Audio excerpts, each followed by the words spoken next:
Bismillahirrahmanirrahim. Assalamualaikum warahmatullahi wabarakatuh. Innal hamdalillah nahmaduhu wa nasta'inuhu wa nastaghfiruh wa na'udzu billahi min shururi anfusina wa min sayyiati a'malina. May yahdihillahu fala mudilla lahu wa may yudlil fala hadiya lahu. Asyhadu an la ilaha illallah wahdahu la syarika lahu wa asyhadu anna Muhammadan 'abduhu wa rasuluh la nabiyya wa la rasula ba'dahu. Allahumma salli wa sallim wa barik ala 'abdika wa rasulika Muhammad wa ala alihi wa ashabihi wa man tabi'ahum bi ihsan ila yaumiddin. Qad qala Allah ta'ala fi kitabihil karim, a'udzu billahi minasy syaithanir rajim. Bismillahirrahmanirrahim. Ya ayyuhalladzina amanu taqullaha haqqa tuqatih wa la tamutunna illa wa antum muslimun. Wa qala Rasulullah sallallahu alaihi wasallam, ni'matani maghbunun fihima katsirun minan nas, as-sihha wal faragh. Shadaqallahul azim wa shadaqa rasulul karim wa nahnu ala dzalika minasyahidin wasyakirin walhamdulillahi rabbil alamin. Pertama-tama yang saya hormati para alim ulama, para tuan guru, kemudian para pejabat, Bapak Camat atau Bapak Lurah yang saya hormati, para tokoh masyarakat, dan para hadirin undangan Bapak dan Ibu yang sama-sama saya hormati. Alhamdulillah, puji dan syukur kita haturkan kehadiran Allah Subhanahu wa taala bahwa malam hari ini atas izin Allah kita dapat hadir berkumpul di salah satu rumah Allah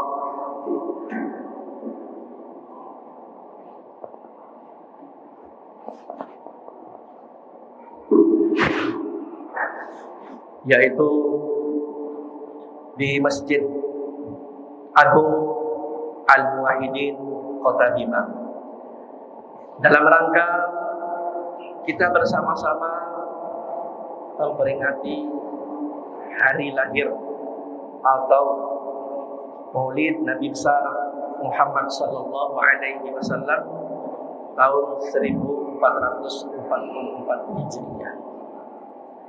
Mudah-mudahan acara yang kita selenggarakan ini mendapat ridho dari Allah Subhanahu wa taala, dan kita yang hadir diberikan rahmat dan barokah oleh Allah Subhanahu wa taala. Amin ya rabbal alamin. Salawat dan salam tidak lupa kita haturkan atas junjungan kita Nabi besar Muhammad sallallahu alaihi wasallam yang telah membawa risalah yang suci, yaitu dinul haq, din yang hak, agama yang hak, yaitu al-Islam, agama yang diridhoi oleh Allah Subhanahu wa taala. Rasulullah sallallahu alaihi wasallam membawa al-Islam, mengeluarkan manusia dari kegelapan, dari kejahilian, dari kebodohan, menuju cahaya yang terang benderang. Maka kita patut bersyukur kepada Allah Subhanahu wa taala, dan kita patut juga untuk memperbanyak bersolawat atas baginda Rasulullah sallallahu alaihi wasallam. Allahumma salli ala Muhammad wa ala sayyidina Muhammad. Rasulullah sallallahu alaihi wasallam adalah manusia terbaik yang nanti orang muslim maupun orang-orang non-muslim di yaumil akhir sangat butuh kepada Rasulullah sallallahu alaihi wasallam. Karena Rasulullah sallallahu alaihi wasallam mempunyai hak untuk memberikan syafaat, memberikan pertolongan. Ada beberapa macam bentuk syafaat Rasulullah sallallahu alaihi wasallam. Ada syafaat yang sifatnya umum, akan diberikan kepada muslim maupun kafir, dan ada syafaat yang khusus diberikan kepada kaum muslimin. Syafaat umum yaitu syafaatul uzma, syafaat yang besar. Mukmin maupun orang-orang kafir butuh syafaat Rasulullah sallallahu alaihi wasallam. Di mana nanti semua manusia dikumpulkan di padang mahsyar dalam waktu yang cukup lama, 5.000 tahun lamanya.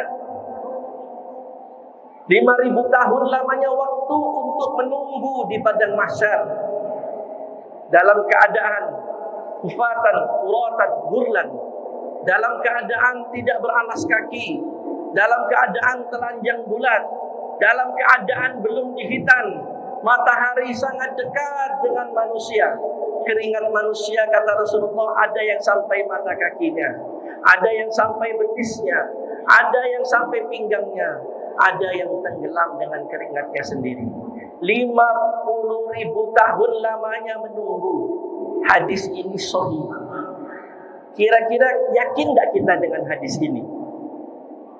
Yakin tidak? Wajib yakin. Ya, kita wajib yakin. Inilah bentuk beriman kepada hari akhir, termasuk beriman kepada yang gaib. Ya, wajib kita percaya. Maka 50.000 tahun dikatakan hidup di dunia ini mata'un qalil, kesenangan yang sangat sedikit sekali. Sebentar hidup di dunia ini dibandingkan panjangnya kehidupan di akhirat. Maka waktu menunggu 50.000 tahun itu, manusia menanti untuk ditegakkan proses pengadilan akhirat dalam kondisi yang sangat-sangat sulit. Keringat manusia sampai ada yang membasahi betis, lutut, sampai ada yang tenggelam karena keringatnya.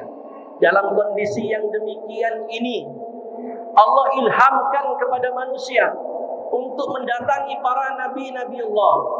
Yang pertama, manusia beramai-ramai datang kepada Abul Bashar, bapaknya para manusia, yaitu Nabi Adam.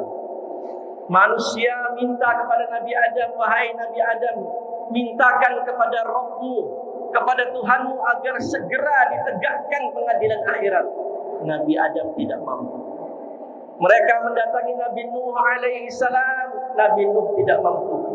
Mereka mendatangi Nabi Musa tidak mampu. Datang ke Nabi Ibrahim, sama Nabi Ibrahim tidak mampu. Datang ke Nabi Musa, bahkan ke Nabi Isa pun, Nabi Musa dan Nabi Isa pun tidak mampu. Akhirnya Allah ilhamkan manusia untuk mendatangi kekasihnya Allah, Muhammad sallallahu alaihi wasallam. Maka beramai-ramailah manusia mendatangi Rasulullah sallallahu alaihi wasallam, minta kepada Rasulullah, ya Rasulullah, wahai Rasulullah Muhammad sallallahu alaihi wasallam, mintakan kepada Tuhanmu agar segera pengadilan akhirat ini ditegakkan. Maka saat itu Rasulullah bersujud dalam waktu yang lama. Rasulullah berdoa dengan doa yang belum pernah beliau ucapkan ketika beliau hidup. Rasulullah menempelkan kepalanya ke tanah, bersujud memohon kepada Allah Subhanahu wa taala dalam waktu yang lama, sehingga Allah iba melihat kekasihnya Rasulullah sallallahu alaihi wasallam sujud berlama-lama. Allah katakan ketika itu kepada Rasulullah, ya Muhammad, irfa' raksak was'al tuhda wasfa' tusaffa. Hai Muhammad, angkat kepalamu, minta apa yang akan engkau minta, aku akan beri. Berikan syafaat kepada siapa yang akan kau berikan syafaat, aku akan berikan syafaat. Setelah itulah baru proses pengadilan akhirat itu ditegakkan. Maka patutlah kita memperbanyak berselawat kepada baginda Rasulullah Sallallahu Alaihi Wasallam. Dan Rasulullah Sallallahu Alaihi Wasallam bersabda, "Aulan nasi bi yaumal qiyamati aktsaruhum alayya shalah." Orang yang paling layak untuk mendapat syafaatku di hari kiamat, yaitu orang yang paling banyak berselawat kepada diriku. Maka berbanyaklah kita berselawat kepada baginda Rasulullah Sallallahu Alaihi Wasallam. Terutama Nabi kita menyuruh kita memperbanyak berselawat di malam Jumat atau di hari-hari Jumat. Manfaatkan malam Jumat dan di hari Jumat untuk memperbanyak membaca selawat atas Rasulullah Sallallahu Alaihi Wasallam. Hadirin jemaah rahimakumullah, sebelum kita memasuki, kita akan sedikit mengingat kembali, merefresh ya tentang bagaimana sejarah perjuangan Rasulullah Sallallahu Alaihi Wasallam ya dari awal sampai akhirnya nanti, walaupun nanti akan kita singkat-singkat saja ya. Sebelum kita menyampaikan atau membahas tentang sejarah Rasulullah Sallallahu Alaihi Wasallam, pertama-tama Madam merasa perlu untuk menyampaikan satu hal, bahwa masalah Maulid Nabi ini sejak dulu sampai hari ini kaum muslimin ini terbelah dua. Ini perlu Madam sampaikan sekedar ilmu supaya kita tahu. Ya, jadi kita tidak menafikan bahwa Maulid Nabi ini ada yang setuju, ada yang tidak setuju. Ada yang melakukan, ada yang tidak melakukan. Yang setuju dan yang tidak setuju sama-sama punya hujah, sama-sama punya dalil. Baik, yang pertama, yang tidak setuju dulu. Nah, kepada kelompok yang tidak setuju, mereka berpegang kepada pendapat ya para imam ahli hadis, di antaranya yaitu Imam Ibnu Taimiyah rahimahullah, seorang imam ahli hadis yang hidup di pertengahan abad ke-7 Hijriah, 700 tahun yang lalu. Dalam fatwanya Imam Ibnu Taimiyah, Maulid Nabi itu, kata beliau, tidak ada contohnya dari Rasulullah Sallallahu Alaihi Wasallam. Ya, Nabi tidak pernah mencontohkan. Kemudian yang sama juga dengan Imam Ibnu Taimiyah, di antaranya Imam Asy-Syatibi. Imam Asy-Syatibi rahimahullah sama pendapatnya dengan Imam Ibnu Taimiyah, bahwa acara memperingati Maulid ini tidak pernah diperintahkan, dicontohkan dan dilakukan oleh para sahabat, tabi'in, tabi'ut tabi'in. Ini yang pertama. Sementara kelompok yang kedua, kelompok yang membolehkan adanya Maulid, ini pun punya dalil. Bukan nggak punya dalil, ada dalilnya. Yaitu mereka berpegang kepada fatwanya Imam Ibnu Hajar Al-Asqalani. Imam Ibnu Hajar Al-Asqalani adalah pengikut mazhab Syafi'i. Sedangkan Imam Ibnu Taimiyah, Imam Asy-Syatibi mengikuti mazhabnya Imam Ahmad bin Hambali. Imam Ibnu Hajar Al-Asqalani hidup di pertengahan abad ke-8 Hijriah. Dia bergelar Al-Imam Al-Hafiz. Al-Hafiz, kalau sudah diberi gelar Al-Hafiz, minimal dia harus hafal 5.000 hadis. Bahkan di zaman beliau hidup, beliau sampai diberikan julukan Amirul Mukminin dalam masalah hadis. Ya, Imam Ibnu Hajar Al-Asqalani. Kata Imam Ibnu Hajar, yang membuat beliau memfatwakan boleh, tidak ada masalah memperingati Maulid, beliau mempunyai dalil. Dalilnya yaitu ketika Rasulullah hijrah dari Mekah ke Yasrib, ya, atau Madinah. Ketika Rasulullah di Madinah, di sana ada orang Nasrani, ada orang Yahudi. Ya. Rasulullah memperhatikan orang Yahudi. Pada saat tanggal 10 Muharram, orang Yahudi bersuka cita, bergembira, ya, bergembira dan bersyukur sampai mereka berpuasa sebagai bentuk rasa syukurnya. Nabi bertanya, apa yang membuat orang Yahudi bergembira dan syukur kepada nikmat Allah sampai mereka berpuasa?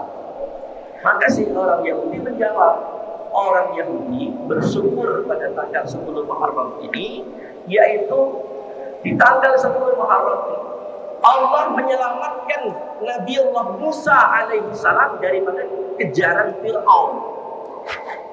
Ya, Allah selamatkan Nabi Musa daripada kejaran Fir'aun.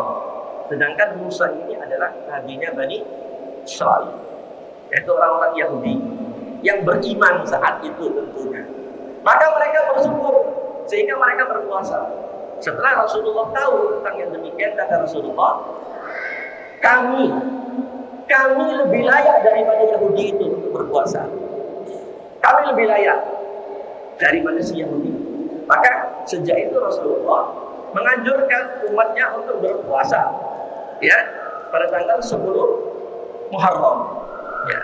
Kemudian setelah berjalan puasa itu, Nabi menambahkan, kalau saya masih hidup tahun depan, hendaknya puasa 10 Muharram itu disandingkan dengan tanggal 9-nya.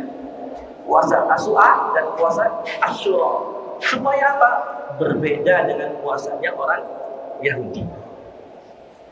Kata Imam Ibnu Hajar, kalau Rasulullah bersyukur, ya, sampai memerintahkan berpuasa atas selamatnya Nabi Musa, apakah tidak layak kita bersyukur terhadap kelahirannya Rasulullah SAW?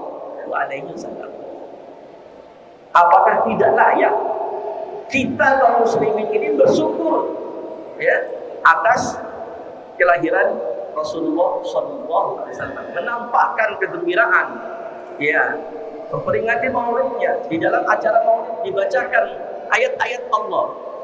Di dalam acara maulid ini disampaikan sejarah hidup Rasulullah SAW. Maka Imam Ibnu Hajar mengatakan tidak ada masalah, boleh. Demikian juga oleh Imam As-Suyuti. Imam As-Suyuti sama, tidak ada masalah, silakan lakukan sepanjang tidak dicampur dengan hal-hal yang berbau dosa. Ya, sepanjang peringatan Maulid itu ada Al-Quran yang dibacakan, ada sejarah hidup Nabi yang disampaikan, ada tausiahnya, tidak ada masalah. Maka dari dua pendapat ini, sikap insaf, sikap yang paling adil kepada saudara-saudara yang tidak memperingati, hargai saudaranya yang memperingati Maulid. Hargailah, karena mereka juga punya jadid. Dan sebaliknya, kepada kita yang memperingati Maulid Nabi ini, tidak usah dipermasalahkan saudara-saudara kita yang tidak mau memperingati Maulid. Kita boleh berbeda, tapi kita tetap bersaudara. Berbeda, tapi tetap bersaudara. Kalau ini mampu kita lakukan, Islam itu indah. Ya, Islam itu indah. Ya. Nah, Bapak hadirin jamaah rahimakumullah, berbicara Maulid, sebelumnya Anda ingin ceritakan tentang ada satu sosok orang non-Muslim, ya, satu sosok non-Muslim yang terkagum-kagum setelah dia mempelajari sejarah hidupnya Rasul Sallallahu Alaihi Wasallam. Dia pelajari sampai detail, ya. Dia baca sejarah hidupnya Nabi dari lahirnya sampai wafat, sehingga akhirnya dia menulis satu buku yang ditulis itu sangat terkenal, yaitu buku yang, ya, bahasa Inggrisnya saya tidak hafal, tapi sudah diterjemahkan ke dalam bahasa Indonesia. Judulnya 100 tokoh yang paling berpengaruh terhadap dunia. 100 tokoh yang paling berpengaruh terhadap dunia. Penulisnya namanya Michael Hart, ya, orang dari Amerika. Dia tahun 1984 menulis buku tentang 100 tokoh. Dalam urutan 100 tokoh itu ada para pakar-pakar, ahli-ahli, penemu listrik, penemu mesin uang, penemu macam-macam. Ya, ada Socrates, ada Galileo, ada Nabi Isa, ada Mahatma Gandhi. Ya, tetapi yang ajib, Nabi kita Muhammad SAW menempati urutan pertama. Orang terbaik yang berpengaruh terhadap dunia. Ini non muslim jujur diakui bahwa Nabi Muhammad itu orang terbaik di antara tokoh-tokoh dunia yang lain. Mengapa? Yang pertama, tidak ada satupun tokoh di dunia ini yang sejarah hidupnya ditulis begitu detail, begitu rinci, ya, kecuali Nabi Muhammad SAW. Sampai-sampai bagaimana Rasulullah masuk WC, keluar WC, bagaimana Rasulullah tidur, bangun tidur, bagaimana cara Rasulullah makan, bagaimana cara Rasulullah bertutur kata, bagaimana cara Rasulullah menyampaikan dakwah, sampai bagaimana cara Rasulullah menata pemerintahan. Dari masuk WC sampai urusan pemerintahan itu diajarkan dan dicontohkan oleh Rasulullah SAW dan ditulis oleh sejarah sampai hari ini. Itu yang pertama. Yang kedua, tidak ada satu tokoh pun di dunia ini yang apabila tokoh itu dihina oleh orang lain, maka para pengikutnya siap mati untuk membela, di barat maupun di timur. Dia siap mati untuk membela, kecuali Rasulullah SAW. Ya, maka pantas kalau Michael Hart menempatkan Rasulullah SAW urutan pertama orang terbaik dari 100 tokoh terbaik yang ada di dunia. Bapak hadirin Allah, kita masuk sedikit karena kita momennya ingin maulud, memperingati hari lahirnya. Tentu kita tidak menceritakan detailnya, tetapi garis-garis besar yang perlu kita ketahui tentang kelahiran dan risalah yang dibawa oleh Rasulullah SAW. Di dalam kitab sirah Ar-Rahimul Maktum, ya, kitab sirah Ar-Rahimul Maktum, kitab sirah ini ditulis oleh seorang ulama dari India namanya Syekh Safiur Rahman Al-Mubarakfuri. Di kitab sirah Ar-Rahimul Maktum ini, kitab sirah ini mendapat juara satu mendapat penghargaan dari Rabitoh Alam Al-Islami di Mekah Al-Mukarramah. Juara satu kitab ini penulisan kitab sejarah terbaik, ya, Ar-Rahimul Maktum. Di dalam kitab Ar-Rahimul Maktum ini memuat tentang sejarah risalah Rasulullah SAW bahkan sebelum Rasulullah lahir. Ya, kalau kita baca kitab-kitab sejarah, kitab sirah, itu bab-bab awal pasti didahului dengan kondisi tanah Arab. Ya, kondisi tanah Arab sebelum lahirnya Rasulullah SAW.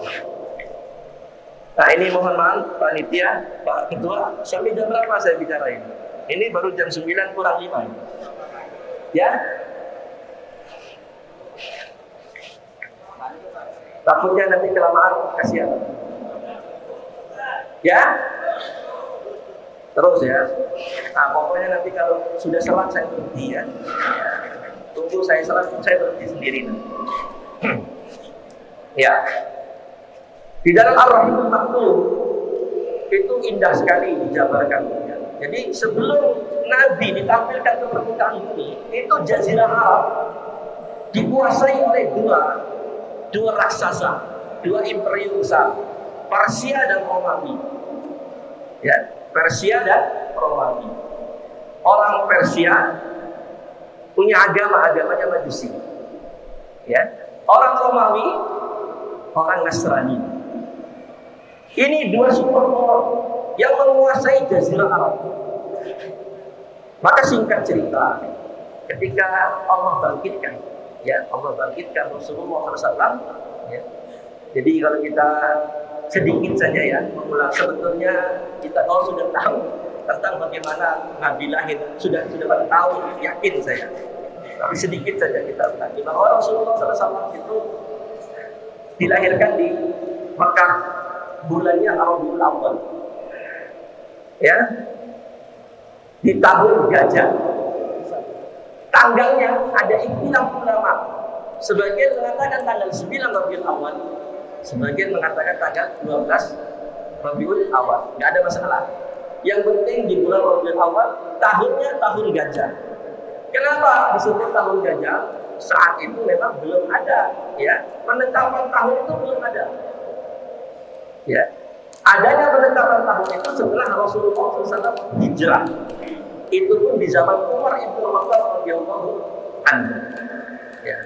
Nah, disebut Nabi lahir di tahun gajah karena tahun itu pasukan bergajah dari Yaman yang dipimpin oleh Abdullah, orang Nasrani yang berkulit hitam, itu datang ingin menghancurkan Ka'bah Baitullah dengan bala tentaranya bersama dengan pasukan gajah. Ya, tetapi tipu daya makar Abdullah ini Allah gagalkan. Hanya Allah utus Toyot Ababil. Ya, hanya dengan burung ababil saja mudah bagi Allah menghancurkan seseorang. Ya. Di tahun itulah Nabi kita dilahirkan. Rasulullah SAW lahir sejak kecil sudah yatim piatu, ditinggal mati pertama oleh bapak, kemudian tidak lama oleh ibu, diasuh oleh kakeknya Abdul Muthalib. Beberapa tahun setelah itu kakeknya wafat, diasuh oleh pamannya Abu Thalib. Sejak kecil yatim, hidup susah. Mulai tumbuh remaja, Rasulullah menjadi pengembala kambing atau pengembala domba. Dan dijelaskan di hadis, para nabi itu kebanyakan menjadi pengembala domba. Ya, para nabi-nabi itu kebanyakan menjadi pengembala domba, termasuk Rasulullah SAW. Sejak kecil Rasulullah ditempa oleh Allah, dididik oleh Allah dengan penderitaan. Ya, sejak kecil. Kalau kita melihat, banyak kita dengar cerita orang yang hari ini menjadi orang-orang besar, berhasil, sukses, itu biasanya dahulu dia berangkat hidup dalam keadaan susah, bukan hidup senang. Orang yang dahulunya hidup di atas kesusahan biasanya berhasil. Nah, Nabi kita memang sudah dipersiapkan oleh Allah. Dari kecil sudah hidup sangat menderita. Ya. Sampai akhirnya umur 40 tahun, ya, Rasulullah diberikan beban risalah, yaitu al-Islam. Dinul haq, sistem hidup yang hak, yang benar. Jadi sebetulnya Islam ini, mohon maaf, Islam ini din. Islam ini sebetulnya bukan agama. Karena dari sisi bahasa, agama ini bahasa Sanskerta. Tidak, agama kacau. Islam itu din. Nizamul hayat. Ya, bahasa Islamnya. Aturan, sistem untuk mengatur hidup, itu Islam. Ya, cuma karena sudah biasa, kita pinjamlah. Karena sudah biasa ya, kita pinjam istilah Islam itu agama. Ya. Nah, Rasulullah diangkat menjadi Nabi dan Rasul umur 40 tahun. Kenapa diangkat umur 40 tahun? Para ahli ilmu menjelaskan, ternyata di umur 40 tahun itu adalah puncak kematangan seseorang. Ya, umur 40 tahun itu puncak kematangan seseorang. Di saat itulah Allah mengangkat ya Muhammad SAW menjadi Nabi dan Rasul. Nabi diberikan beban risalah, diberi tugas yang amat berat. Ya, tugasnya amat berat, menghadapi masyarakat musyrikin Quraisy yang tidak mengenal nilai-nilai, masyarakat yang sangat bejat, masyarakat yang tidak beradab. Kenapa dikatakan tidak beradab atau tidak tahu adab? Karena mereka bodoh, tidak tahu nilai-nilai kebenaran. Maka disebut zaman itu zaman jahiliyah, ya, zaman kebodohan. Musyrikin Quraisy, ya, sudah menjadi kebiasaan kaum musyrikin menyembah berhala. Ada 360 berhala di sekitar Ka'bah, yang kecil dan yang besar. Musyrikin Quraisy punya kebiasaan minum khamr. Di dalam rumah orang-orang musyrikin Quraisy di Mekah, hampir di setiap rumah itu ada arak. Ada arak yang terbuat dari anggur yang dikeringkan. Anggur yang dikeringkan, yang difermentasi sampai jadi arak. Nah, di tiap rumah orang-orang musyrikin Quraisy ada arak. Mabuk itu biasa bagi mereka. Ya, kebiasaannya hari-hari. Ya. Kemudian mereka kalau lahir anak-anak wanitanya, sebagian di antara mereka merasa lahirnya anak wanita ini aib. Maka mereka membunuh anak-anak wanita. Kalau mereka berjudi, luar biasa, ya, hartanya habis untuk judi. Ketika hartanya habis untuk judi, apa yang dibuat taruhan? Istrinya digadaikan untuk judi. Perang antar kabilah, antar suku sudah biasa. Manusia betul-betul bejat, tidak beradab. Dalam kondisi demikian inilah Nabi ditampilkan Allah untuk merubah mereka dari kegelapan kejahilian menuju cahaya Islam yang terang-benderang. Maka Nabi menyampaikan dakwah 13 tahun di Mekah, 10 tahun di Madinah. Usia dakwah Rasulullah 23 tahun.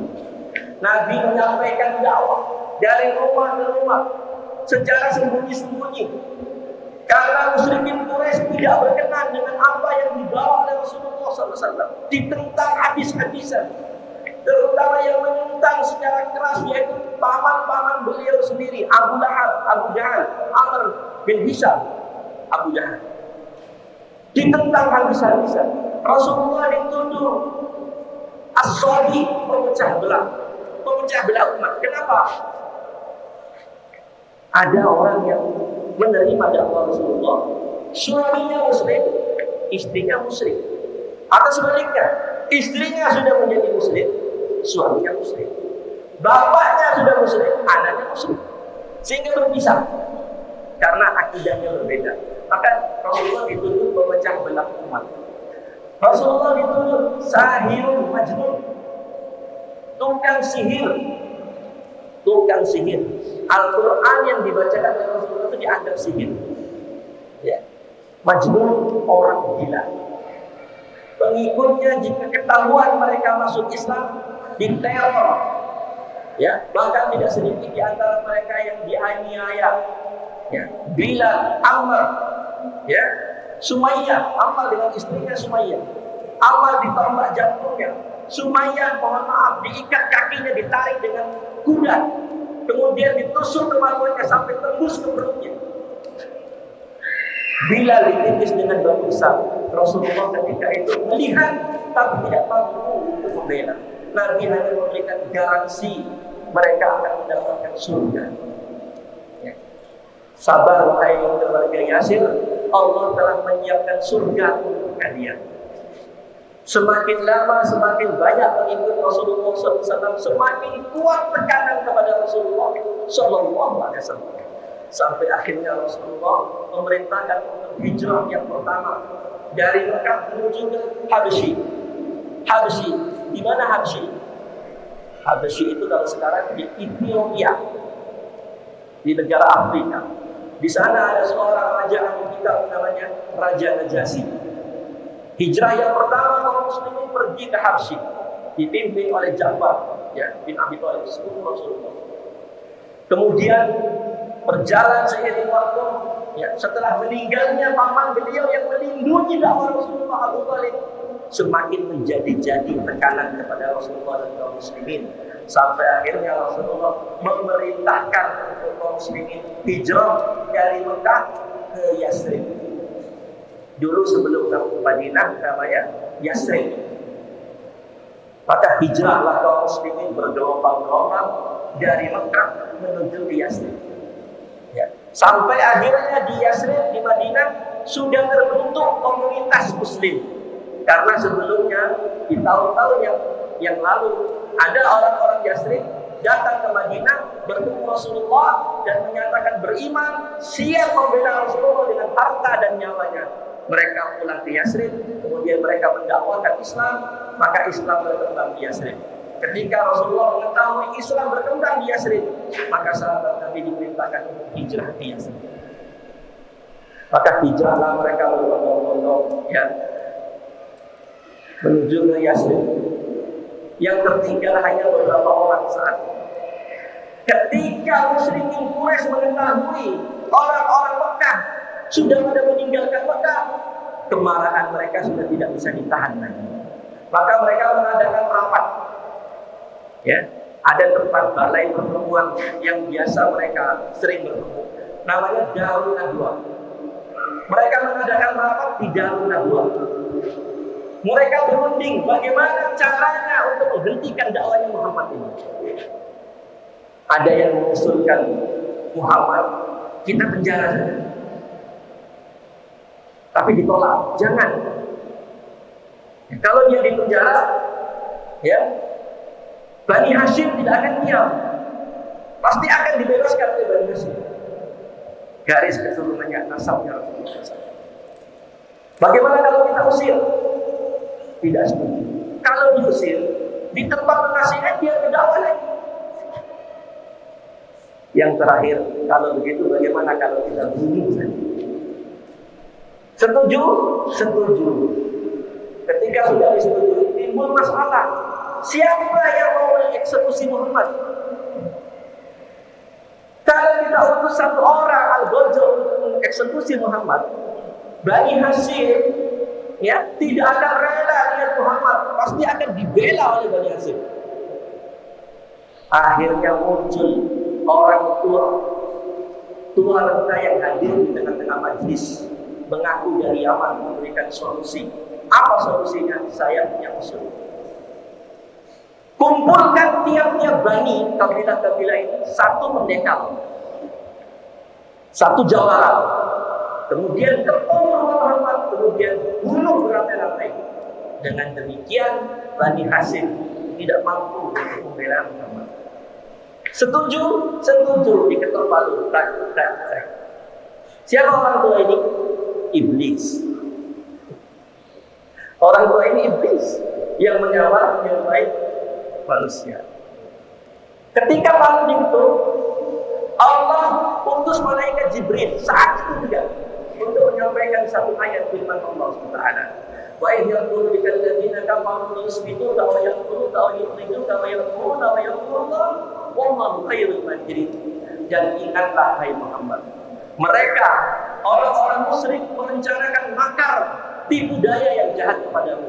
Mereka ingin memenjarakanmu, mereka ingin mengusirmu, mereka ingin membunuhmu. Wa yaquluna wa yaqulullah, mereka membuat makar yang jahat. Allah akan membalas makarnya. Allah pun mempunyai makar dan Allah sebaik-baik pembalas tipu daya.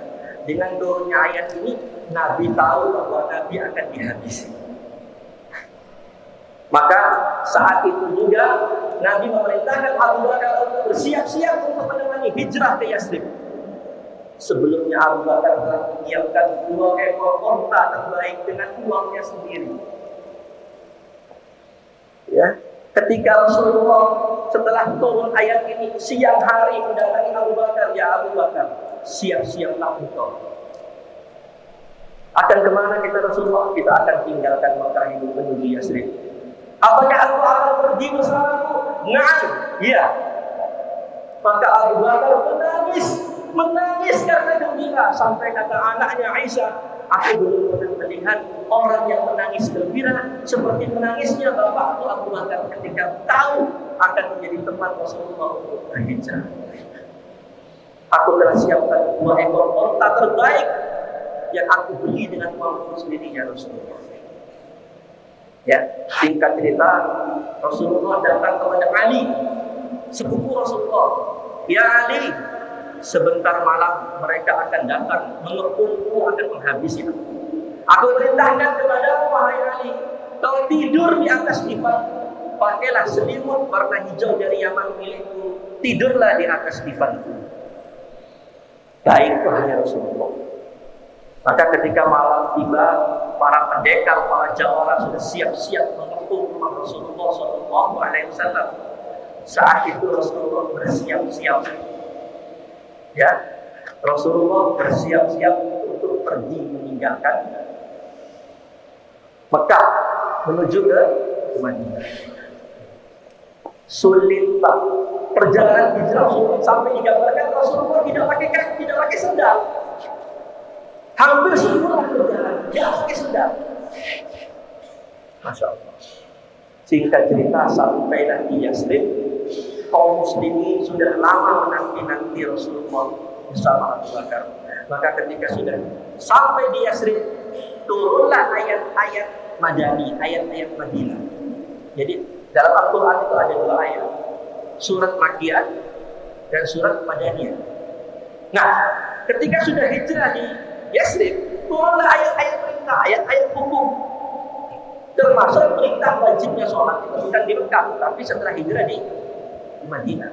Perintah puasa, perintah zakat dan yang lain-lain turun di Madinah. Rasulullah menyampaikan kepada kaum muslimin ayat-ayat hukum perintah Allah, ya, yang berkaitan dengan perintah-perintah dan larangan disampaikan oleh Rasulullah. Maka ketika ayat-ayat Allah sudah diamalkan oleh para sahabat Nabi, hukum-hukum Islam sudah mulai diterapkan, syariat sudah mulai jalan, maka berubahlah Yasrib menjadi Madinah.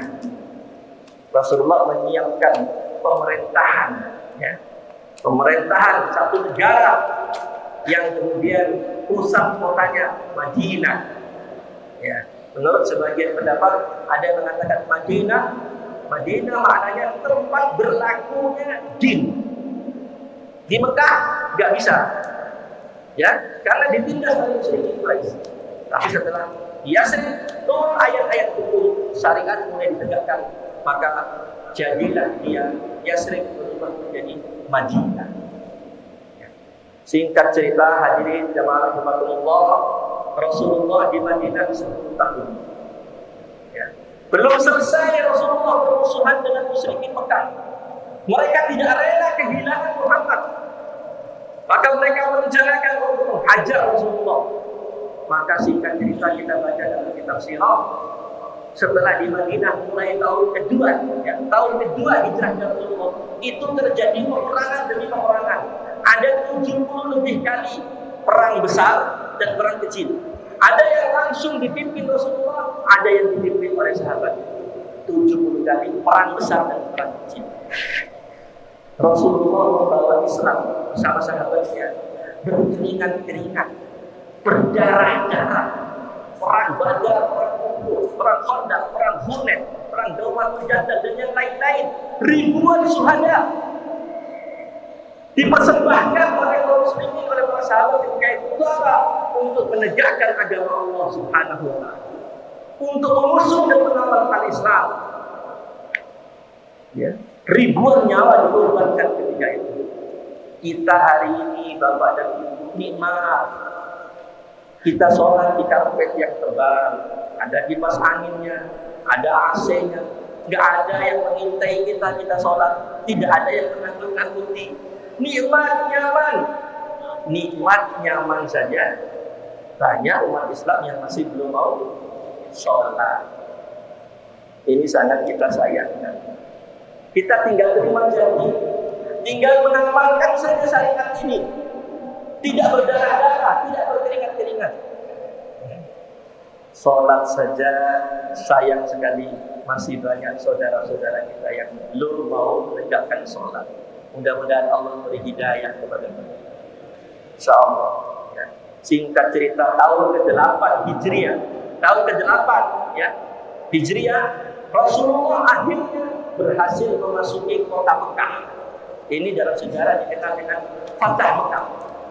Ya, pembebasan kota Mekah. Mekah dikepung dari 4 penjuru.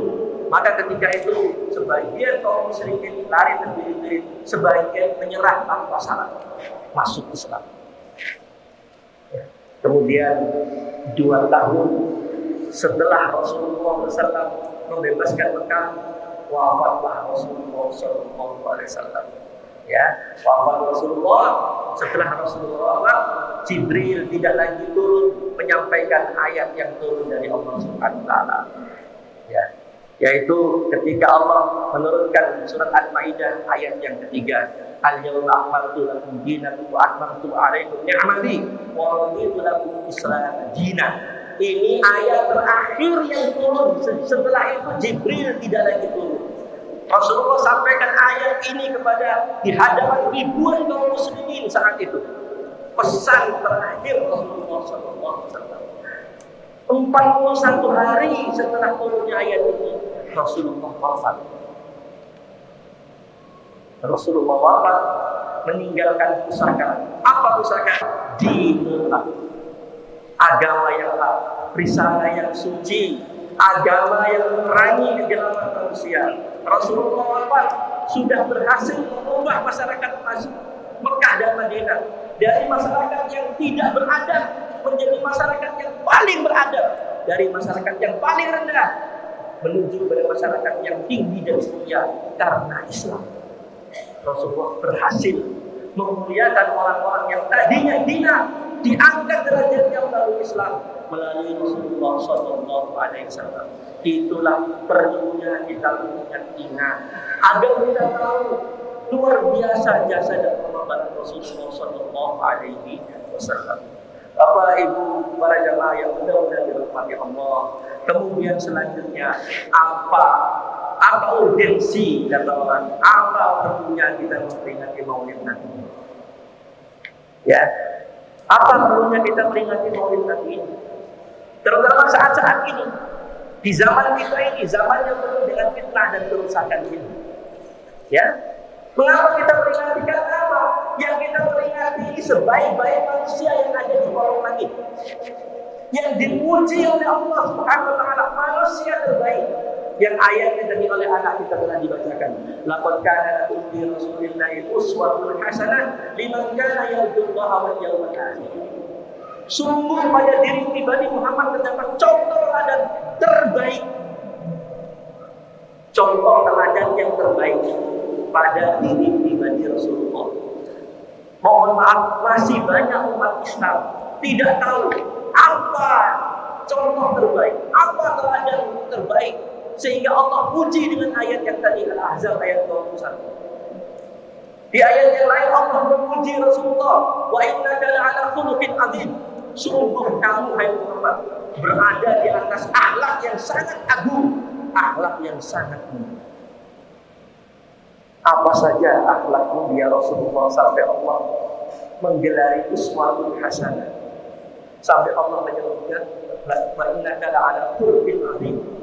Engkau yang Muhammad berada di atas akhlak budi pekerti yang sangat agung. Apa saja uswah hasanah, apa saja akhlaknya Nabi yang menonjol. Insya Allah Anda akan sampaikan beberapa contoh dengan harapan mudah-mudahan kita bisa meneladani contoh akhlak Rasulullah SAW.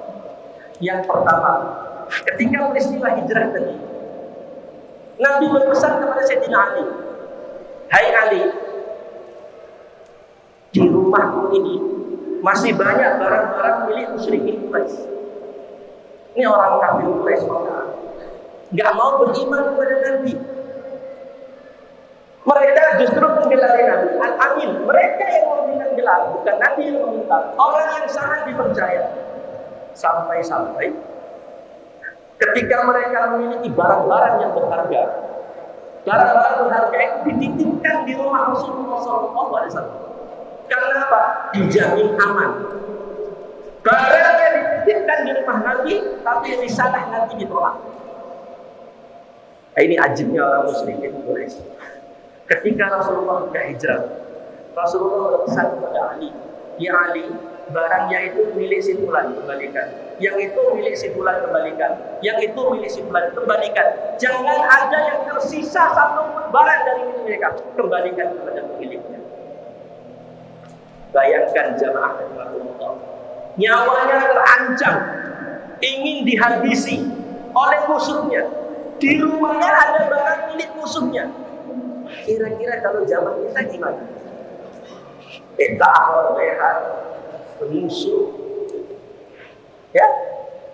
Mungkin kalau zaman kita Tapi tidak, kembalikan dia. Jangan ada yang tersisa di rumah barang mereka. Apa teladan yang bisa kita ambil? Nabi itu betul-betul manusia jujur, lurus, bersih, jujur. Ini yang pertama. Jujur. Nabi mendidik umatnya jujur. Dalam keadaan darurat terancam nyawanya, Nabi menampakkan kejujuran ini. Dan mohon maaf, hari ini jujur ini menjadi sesuatu yang mahal. Jujur. Kalau kita mengaku kepada Rasulullah, mohon maaf, ayam bengkok, jangan bengkok, lurus, jujur. Jujurlah kita. Kalau betul kita umat Rasulullah SAW, karena itu teladan yang diberikan. Yang kedua, ada satu kisah. Ya, ada satu kisah. Nabi mempunyai seorang sahabat. 9:30 kurang 7. Ya, tidak kita sepakat dulu jangan lama biar saya berhenti. Yang 10 paling lama ya.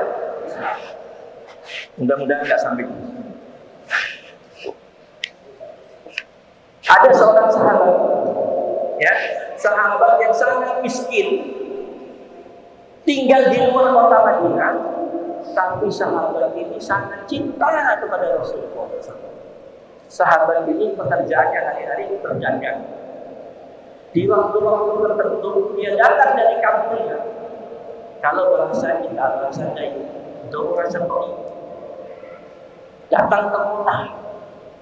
Sebelum dia berdagang di pasar, pekerjaan pertama dia mesti singgah ke rumah Rasulullah Sallallahu Alaihi Wasallam. Sahabat ini namanya Zahir bin Harb. Zahir bin Harb. Singkat cerita, Zahir bin Harb satu hari datang ke Rasulullah, ingin bertemu Rasulullah, tapi saya saat itu Rasulullah tidak ada di rumah. Hanya istri Rasulullah Sallallahu Alaihi Wasallam. Akhirnya Zahir, karena tidak ada Rasulullah, Zahir langsung pergi menuju ke pasar. Dia gelar dagangannya di pasar. Tidak lama setelah itu datanglah Rasulullah. Diberitahu oleh istrinya, ya Rasulullah, barusan Zahir datang mencarimu. Kata Nabi, oh iya? Zahir mencari saya? Ya, barusan. Oh iya, baik-baik. Apa yang dilakukan Rasulullah ketika dia tahu ada Zahir yang miskin ini mencari dirinya? Rasulullah gak istirahat dulu, duduk. Ya, Rasulullah langsung balik badan pergi menuju pasar tempat Zahir berdagang. Mungkin, mohon maaf kalau di zaman kita ini ada orang kaya, datang orang miskin ingin perlu dengan orang kaya. Terus gak ketemu dengan orang kaya, orang miskin pulang, diberitahu oleh istrinya, Pak, baru saya datang si bulan. Coba ya, dan bulan, coba. Nebun tuh si muslimah balik. Kadang-kadang seperti itu. Kalau dia waktu mesti didatang lagi, biar aja. Tidak lagi. Dia tahu Zahir yang miskin mencari Rasulullah. Rasulullah pergi ke pasar. Sampai di pasar Rasulullah pelan-pelan dia dekati Zahir, kemudian Zahir dipeluk oleh Rasulullah, ditutup kedua matanya sehingga Zahir ketakutan. Sambil Rasulullah mengatakan, "Mayyasnari hadzal abad, mayyasnari hadzal abad." Siapa yang akan membeli budak ini? Siapa yang akan membeli budak ini? Zaman Nabi masih ada perbudakan. Si Zahir ketakutan, siapa ini yang akan menjual saya? Orang-orang mulai datang berkumpul, tetapi yang membuat Zahir heran, kenapa setiap orang yang dekat dengan Zahir mereka tertawa? Barulah Zahir mulai merasa, oh ini jangan-jangan ada orang yang usil. Akhirnya Rasulullah membuka mata Zahir menoleh. Betapa kagetnya Zahir. Ternyata orang yang menutup mata Zahir ini adalah orang-orang yang terbaik di muka bumi. Kekasihnya Allah, yang surga harus dimasuki oleh siapa sebelum Rasulullah SAW. Rasulullah masih memegang tangan Zahir sambil mengatakan, "Mayas dari hadal amal siapa yang membeli budak ini?" Memang Rasulullah tidak ngomong. Status kita ini adalah budak Abdullah. Kita semua ini budaknya Allah. Sampai Zahir mengatakan, ya Rasulullah, apa benar engkau ingin menjual aku? Kalau engkau ingin menjual aku, ya Rasulullah, hargamu ini sangat murah. Siapa yang mau beli aku, ya Rasulullah? Ya, kata Rasulullah, walakin indallahi ghali. Tidak wahai Zahir, engkau murah di mata manusia, tapi engkau mahal di sisi Allah Subhanahu wa taala. Karena Allah cinta kepadamu, lantaran engkau cinta kepadamu dan aku cinta kepadamu. Dicari oleh orang miskin. Nabi, pemimpin negara, di atas raja, Nabi itu pemimpin negara, dicari oleh orang miskin, didatangi oleh miskin. Nabi mendatangi Tuhan. Ini teladan. Nabi tidak memposisikan orang itu berdasarkan status sosial. Di mana Rasulullah sama semua. Tidak ada kaya, tidak ada miskin, sama semua di mata Rasulullah. Kita kadang-kadang mohon maaf kalau datang orang miskin, congkak-cangkrik, kotor. Kita kadang kalau mau kasih sedekah, kita gak berani kita kasih begini. Nabi Zahir yang kotor ini dipeluk oleh Nabi. Nah, ini teladan. Ya, ini teladan dari Rasulullah SAW. Satu waktu jantan sahabat di Madinah menemui Rasulullah SAW. Ya Rasulullah, aku punya masalah, tolong bantu masalahku. Apa masalahku? Saya punya keledai di rumah saya ngamuk pada Rasulullah. Bayangkan, Nabi di atas raja, didatangi orang hanya mengajukan keledainya ngamuk. Apa yang dilakukan Nabi? Oh begitu, ayo kita ke rumah, pergilah ke rumah orang ini. Sampai di rumah orang ini, dilihat keledainya memang ngamuk. Ya, dia rusak, dia tabrak semua yang ada. Akhirnya Nabi mendekati keledai ini. Nabi bertanya kepada keledai, kenapa engkau marah seperti ini? Akhirnya keledai ini berbicara kepada Rasulullah. Ya. Keledai ini mengatakan, ya Rasulullah, Tuhan saya yang zalim. Saya dipekerjakan begitu berat sementara saya tidak diberi makan sebagaimana mestinya. Itulah yang membuat saya marah. Mendengar ini merah kata Rasulullah. Dipanggil orang ke sini kamu. Kau telah berbuat zalim kepada piaraan. Ya, kau mengerjakan dengan keras, kau tidak beri makan sebagaimana mestinya. Maka orang ini bersaksi di hadapan Rasulullah, ya Rasulullah, mulai hari ini saya tidak ingin lagi memakai keledai itu sebagai tunggangan harta. Saya akan piara dia. Satu hari datang orang Badui, orang Arab dulu, datang ke rumah, ke majelisnya Nabi, ke Masjid Nabawi. Rasulullah sedang bermajelis dengan para sahabatnya. Si orang Badui ini datang, langsung dia kencing di Masjid Nabi. Sahabat Nabi sudah marah, dipegang orang ini ingin dipukul, kata Rasulullah. Sebentar, jangan kau pukulnya.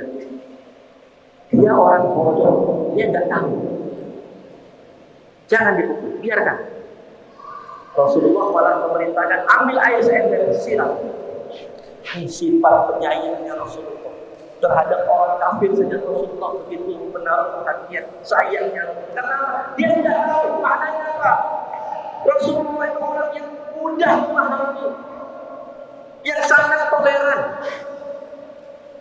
Ini keteladanan juga dari Rasulullah SAW.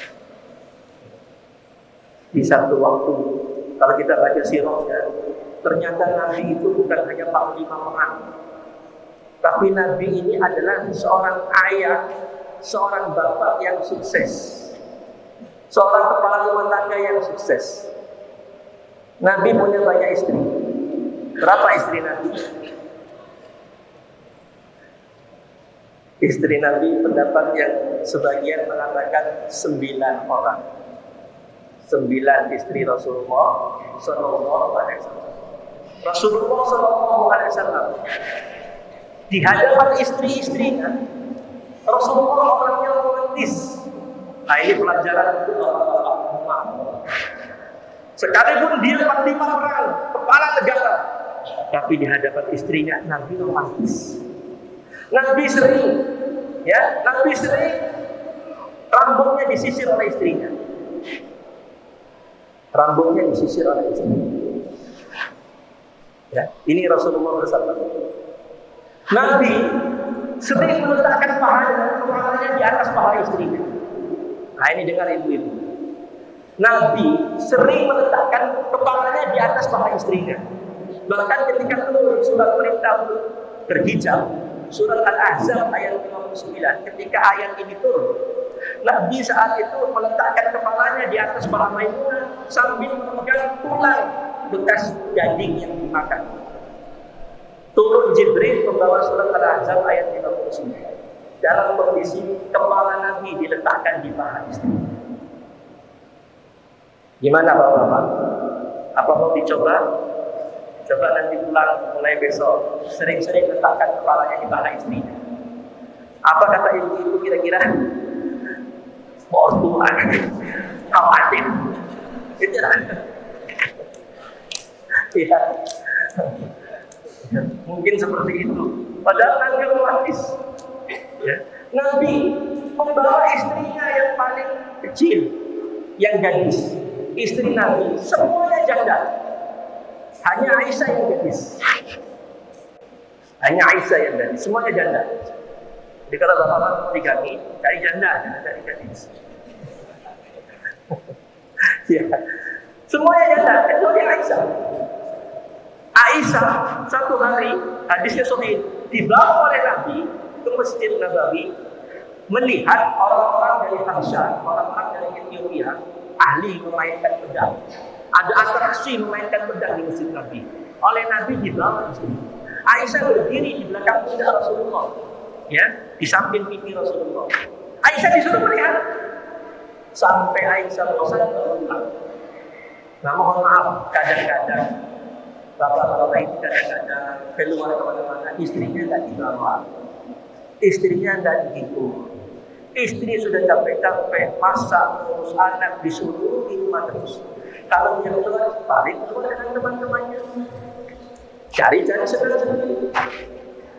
Istrinya dibiarkan, ya, dalam kondisi istrinya kepingin sebetulnya istrinya keluar bersama cari angin.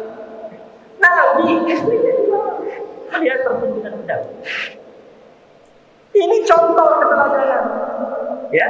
Bahkan dikatakan di hadis yang sahih, Nabi pernah adu lari, lomba lari dengan Aisyah. Hadisnya sahih. Ya, Nabi adu lari dengan Aisyah. Karena Aisyah itu masih kecil, masih muda. Ya. Nabi beradu lari dengan Aisyah. Hadisnya sahih. Untuk apa? Menghibur istrinya. Romantis banget Nabi itu. Jadi mulai besok-besok coba-coba bapak-bapak dengan ibu adu lagi. Kira-kira apa kata orang di kampung? Dia mau stres. Dia mau stres. Pengajian stres. Yang harus dibilang itu lagi hadis sahih. Ya, bahkan mohon maaf, silakan buka kitab hadis. Nabi itu sering mandi junub bersama istrinya. Mohon maaf, ini bukan bicara pocong, bukan bicara pocong. Nabi suka mandi bersama dengan istrinya. Ya, walaupun ini bukan sesuatu yang mutlak harus dicontoh. Tapi kalau mau melakukan, tidak ada masalah. Nabi melakukan itu untuk menimbulkan rasa cinta. Ya, itulah indahnya akhlak Rasulullah SAW. Masih banyak sebetulnya, cuma nggak cukup waktu kalau ceritakan. Indahnya akhlak Rasulullah sehingga dipuji oleh Allah. Wa innaka la'ala khuluqin azim. Engkau benar-benar di atas akhlak yang mulia, wahai Muhammad. Rasulullah itu kekasihnya Allah. Kekasihnya Allah cinta kepada Rasulullah SAW. Bahkan bukan hanya Allah cinta, bukan hanya umatnya cinta. Yang ajaib, makhluk-makhluk lain cinta kepada Rasulullah. Ya, 5 menit lagi. Makhluk lain, ya, bukan hanya manusia, makhluk lain cinta kepada Rasulullah. Rasulullah mempunyai unta peliharaannya namanya Al-Quswa. Rasulullah punya kuda kesayangan yang putih di tengahnya namanya Rukai. Rasulullah mempunyai keledai namanya Yakub. Pada hari Rasulullah wafat, Hari meninggalnya Rasulullah. Keledai Rasulullah yang bernama Ya'fur ini lari dari rumah Rasul, terjun bebas ke surga, menceburkan diri. Mengapa? Dia tidak sanggup lagi hidup, tidak ada mati di atas dunia itu, sudah mati. Binatang begitu cintanya. Maka aneh jika kita umatnya tidak cinta kepada Rasulullah. Ya, di waktu yang lain Nabi ketika di Madinah, Nabi biasa berkhutbah. Dulu masjid Rasulullah bukan seperti sekarang. Lantainya tanah, atapnya ilalang. Tahu ilalang bahasa Madinah? Ati. Lantainya tanah, atapnya ilalang, ati. Tiang-tiangnya dari pohon kurma. Nabi biasa berkhutbah, ya, memberikan tausiah, berdiri di salah satu tiang yang ada di masjid Nabawi. Biasa Nabi kalau berceramah, berkhutbah, berdiri di salah satu tiang yang ada di masjid Nabi yang terbuat dari batang kurma, ya, dari batang kurma. Satu hari datang wanita Ansor, orang asli di Madinah. Dia datang kepada Rasulullah mengatakan, ya Rasulullah, aku melihat usiamu sudah semakin tua ya Rasulullah. Bagaimana kalau sekiranya aku buatkan untuk engkau mimbar? Karena aku mempunyai anak seorang tukang kayu. Bagaimana kalau aku buatkan mimbar? Sehingga kalau engkau capek berceramah, engkau bisa duduk. Sebelum ada mimbar, Rasulullah kalau capek bersandar pada batang pohon kurma. Sehingga ketika ada mimbar, engkau capek, engkau bisa duduk sebentar di mimbar. Itulah riwayatnya ada mimbar. Istirahat sebentar, kemudian naik lagi masuk. Ya, kata Rasulullah, kalau memang demikian silahkan bikin. Singkat cerita, dibikin, selesai, mimbarnya dimasukkan ke masjid Nabi. Pada saat Nabi berkhutbah, pindah ke atas mimbar itu, Nabi mulai menaiki tangga dan mulai Nabi menyampaikan tausiah. Batang pohon kurma yang biasa Nabi berdiri di depan itu menangis. Batang pohon kurma itu menangis terseduh-seduh, tangisannya didengar oleh sahabat-sahabat. Dia menangis karena kehilangan Nabi, tidak lagi Nabi berdiri di dekatnya. Tubuh Nabi yang sunyi tidak lagi menyentuhnya. Batang pohon kurma ini menangis sampai Rasulullah turun dari mimbar, dipeluk, diusap-usap sampai akhirnya diam. Ini Nabi kita, bukan saja Allah, bukan saja umatnya, makhluk-makhluk lain, tumbuhan dan hewan cinta kepada Rasulullah. Maka alangkah anehnya kalau kita umatnya tidak mencintai Rasulullah Sallallahu Alaihi Wasallam. Ya, bukti cinta terbesar itu ittiba'us sunnah. Mohon maaf, kita boleh peringati Maulid, silahkan, ya, jalankan Maulid ini. Tapi tidak cukup hanya kita memperingati Maulid. Kita ikuti sunnah Rasulullah, kita meladani perilaku yang mulia daripada Rasulullah Sallallahu Alaihi Wasallam. Apalah artinya 1000 kali Maulid, tapi kita tidak meneladani sunnah-sunnahnya Rasulullah Sallallahu Alaihi Wasallam.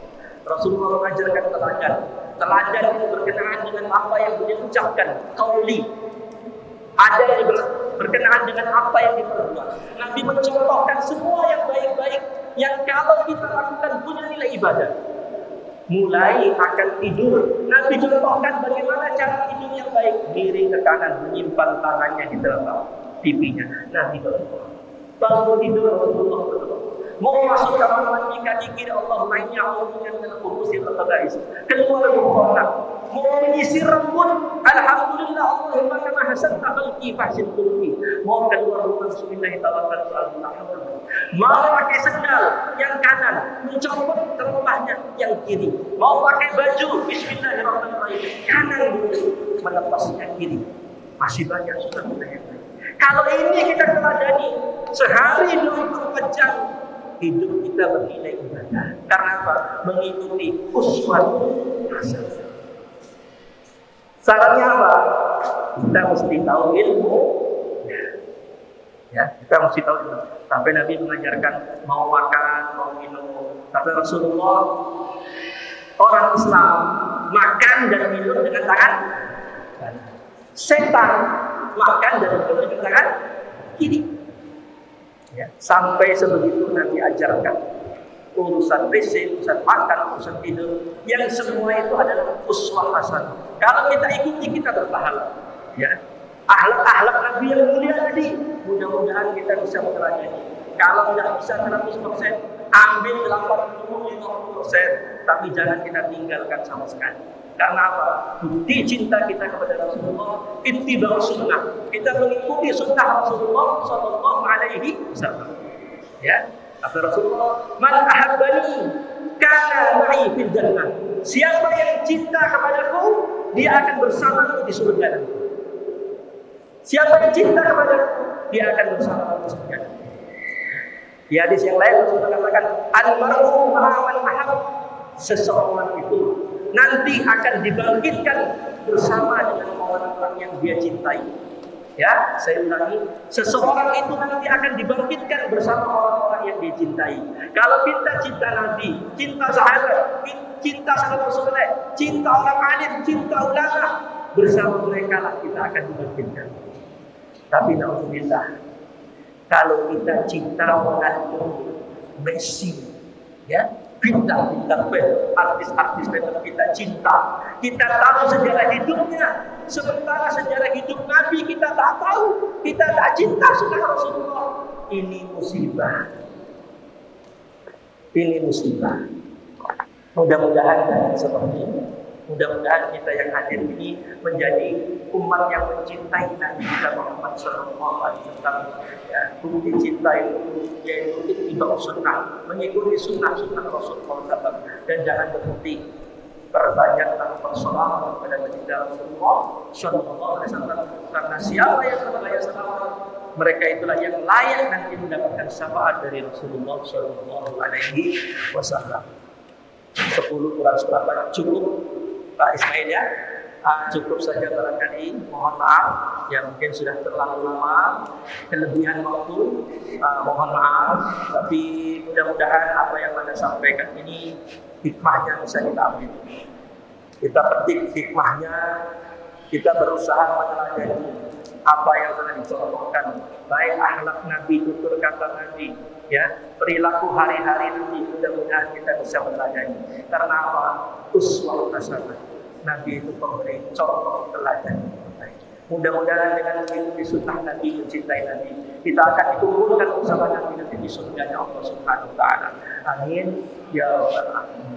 Demikian saja apa yang kita sampaikan daripada uraian Maulid kami ini. Semoga bermanfaat untuk jadi kita semua, dan mohon maaf atas kekurangan dari apa yang kita sampaikan. Mohon untuk dimaafkan.